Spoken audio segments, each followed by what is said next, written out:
और ये मेरा सौभाग्य है कि मैं कल उन वीर शहीदों को श्रद्धांजलि देने के लिए हाइफा जा रहा हूं।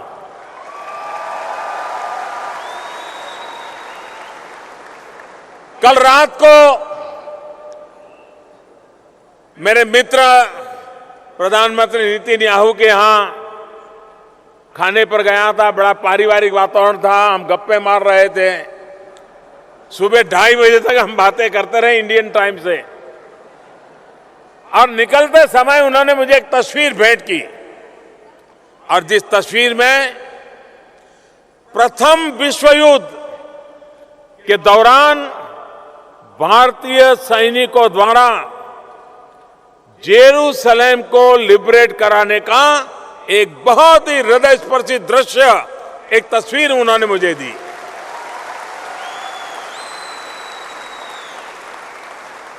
साथियों, वीरता की इस कड़ी में भी मैं भारतीय सेना के लेफ्टिनेंट जेफेआर जैकब का भी विशेष तौर पर जिक्र करना चाहता हूं। उनके पुरखे बगदाद से भारत आए थे 1971 में, जब बांग्लादेश उस समय के पाकिस्तान से अपनी स्वतंत्रता के लिए संघर्ष कर रहा था। तो लेफ्टिनेंट जनरल जैकब ने ही भारत की रणनीति तय करने और पाकिस्तान के 90,000 सैनिकों को समर्पण कराने का अहम भूमिका निभाई।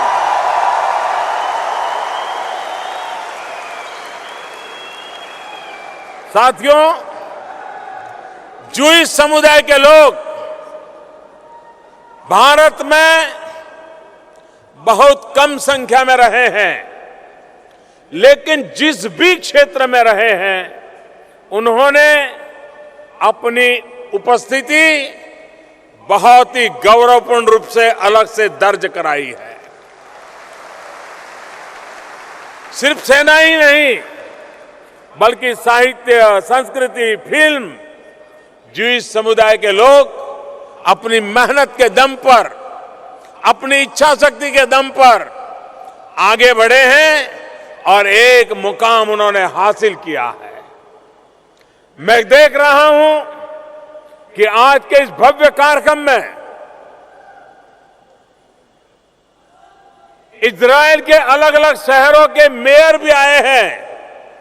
भारत और भारतीय समुदाय के प्रति उनका स्नेह उन्हें इस कार्यक्रम में शरीक होने के लिए खींच लाया है। मुझे याद आता है कि भारत की आर्थिक राजधानी कही जाने वाली मुंबई में भी जूइश समुदाय के एक मेयर रह चुके हैं। ये लगभग 80 साल पहले की बात है, जब मुंबई को बॉम्बे कहा जाता था। उस समय 1938 में एलिजा मोजिस के बॉम्बे के मेयर के तौर पर गौरवपूर्ण जिम्मेवारी निभाई थी। भारत में भी बहुत कम लोगों को पता होगा कि ऑल इंडिया रेडियो की जो सिग्नेचर ट्यून है, और वह भी एक जूइश श्रीमान वॉल्टर कॉफमैन ने कंपोज की थी।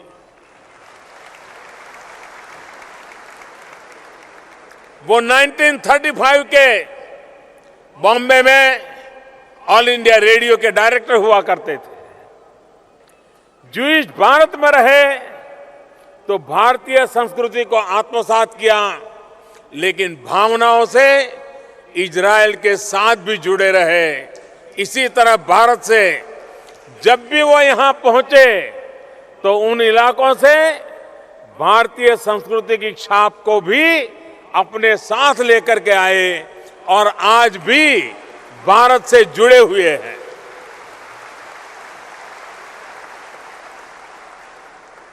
मुझे ये जानकर बहुत खुशी हुई कि इजरायल में मराठी भाषा की एक पत्रिका माय बोली का लगातार प्रकाशन किया जाता है। माई बोली। इसी तरह कोचीन से आए हुए ज्यूइश समुदाय के लोग ओणम भी बहुत ही धूमधाम से मनाते हैं। बगदाद से भारत में आकर रहे और यहां आकर बसे बगदादी ज्यूइश समुदाय के लोगों के प्रयासों का ही नतीजा था कि पिछले वर्ष बगदादी ज्यूज पर पहला इंटरनेशनल सिंपोजियम आयोजित हो सका। भारत से आए ज्यूइश समुदाय ने इजरायल के विकास में अहम भूमिका निभाई है। इसका बड़ा उदाहरण है मोशाव नेवातिम, जब इजरायल के पहले प्रधानमंत्री डेविड बेन गुरियन ने रेगिस्तान को हरा भरा करने का सपना देखा तो भारत से आए हुए मेरे ज्यूइश भाई बहनों ने भी उस सपने को पूरा करने के लिए दिन रात खपा दिए थे। कोचीनी ज्यूइश समुदाय के लोगों ने मेक द डेजर्ट ब्लूम के विजन को साकार करने में मदद की। भारत को इजरायल की धरती पर किए गए इन अथक प्रयासों की वजह से आज हर हिंदुस्तानी आप सबके ऊपर गर्व कर रहा है। मुझे आप पर गर्व हो रहा है। साथियों, मोशाव नेवातिम के अलावा भी भारतीय समुदाय ने इजरायल के कृषि विकास में अपना योगदान दिया है। यहां इस कार्यक्रम में आने से पहले मेरी इजरायल के प्रसिद्ध एग्रीकल्चरिस्ट एलियाव बेजालेल के साथ मुलाकात हुई।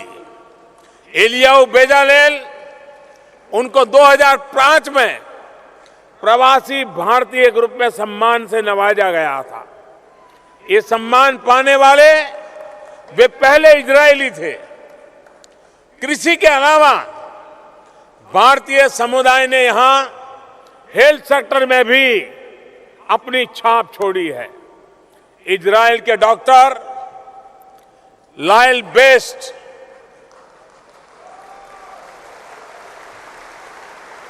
और लायल बेस्ट मेरे होम स्टेट गुजरात से हैं और जो लोग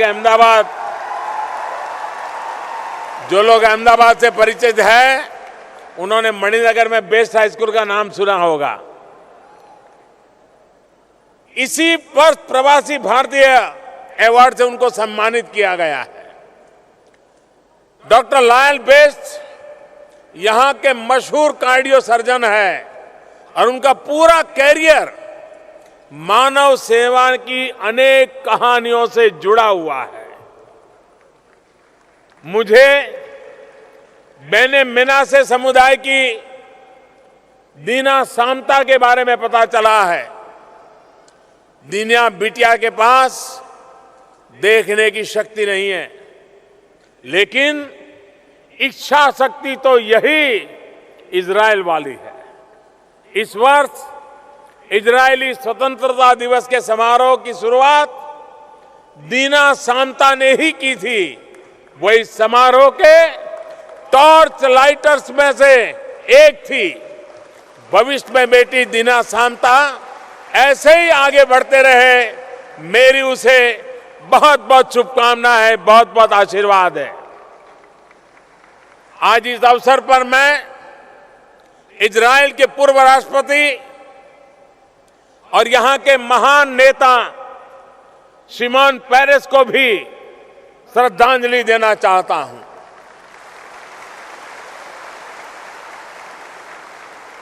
मुझे उनसे मिलने का सौभाग्य मिला था। श्रीमान शिमोन पेरेस ना सिर्फ इनोवेशन के अग्रदूत थे, बल्कि मानवता के बेहतरी के लिए अथक परिश्रम करने वाले स्टेट्समैन भी थे। इजरायली डिफेंस फोर्सेस या आईडीएफ में इनोवेशन की ट्रेनिंग बहुत शुरुआती वर्षों में ही मिलने लगती है। आईडीएफ में सिर्फ जिम छोटी छोटी समस्याओं के बहुत क्रिएटिव सॉल्यूशन देने का जरिया बना है। इनोवेशन के प्रति इजरायल की गंभीरता इसी साबित होती है कि अब तक 12 इजरायलियों को अलग अलग क्षेत्र में नोबेल पुरस्कार मिल चुके हैं।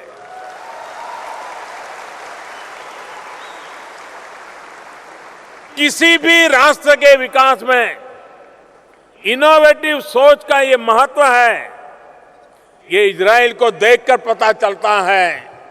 बीते दशकों में इजरायल ने लगभग हर क्षेत्र में इनोवेशन से पूरी दुनिया को चमका दिया है, चौंका दिया है और अपनी धाक जमाने में सफल हुए हैं। जियो थर्मल पावर हो, सोलर पैनल हो, सोलर विंडो हो, एग्रो बायोटेक्नोलॉजी हो, सिक्योरिटी का क्षेत्र हो, कैमरा की तकनीक हो, कंप्यूटर प्रोसेसर हो, ऐसे अनेक क्षेत्रों में अपने अपने नए नए इनोवेशन से इजरायल ने दुनिया के बड़े बड़े देशों को पीछे छोड़ दिया है।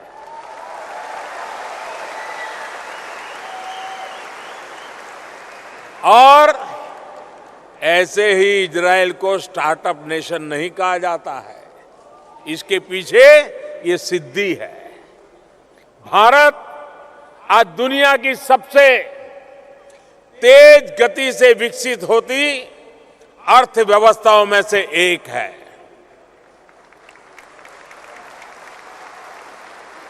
मेरी सरकार का मंत्र है रिफॉर्म, परफॉर्म, ट्रांसफॉर्म।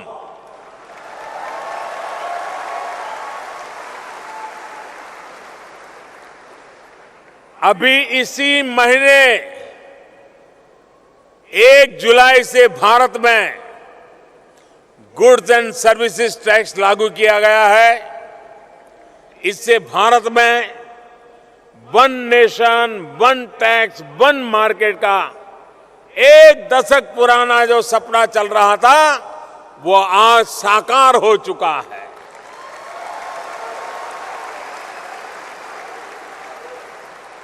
और मैं जीएसटी को गुड एंड सिंपल टैक्स कहता हूं, क्योंकि इससे पूरे भारत में अब एक चीज पर एक ही प्रकार का टैक्स लगेगा, वरना इससे हमारे देश में एक तरह से सभी प्रकार के टैक्स अगर जोड़ दिए जाएं तो 500 से ज्यादा टैक्स सिस्टम चल रहे थे।